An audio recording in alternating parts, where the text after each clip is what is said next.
Let's take a deeper dive into supraventricular tachycardia in the PALS patient.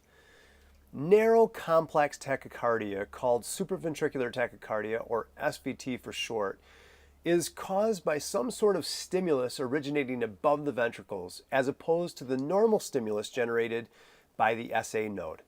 Instead, with SVT, the stimulus comes from a rogue myocardial cell that stimulates an erratic atrial contraction or a series of atrial contractions like those found in atrial fib or atrial flutter. SVT can persist until medical intervention is offered, or it can be intermittent and self-limiting and come and go without warning. By looking at an ECG alone, SVT can be difficult to differentiate from sinus tachycardia, atrial flutter, or atrial fibrillation. However, there are things that can be done to help us determine which rhythm is being displayed. First, determine if QRS duration is narrow or wide.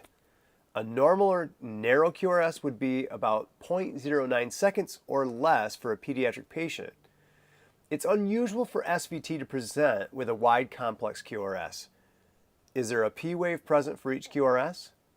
P waves are not present or may appear abnormal with SVT, possibly even after the QRS.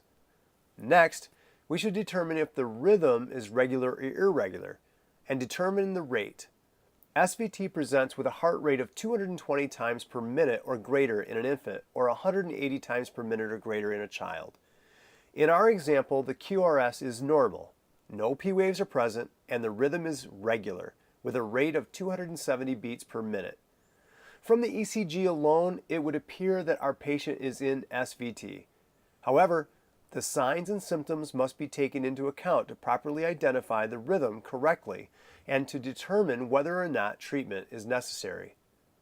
Usually, a patient with SVT has a history of vague or nonspecific symptoms or palpitations, along with sudden onset. In addition, their history is not compatible with sinus tachycardia. In other words, the patient has had no fever, no dehydration, or other identifiable cause. Unlike sinus tachycardia, the heart rate does not vary with activity, like when the child moves around or cries or becomes agitated. Now, keep in mind that if the patient is hemodynamically unstable, such as in hypotension, a rapid treatment must be given to correct the heart rhythm.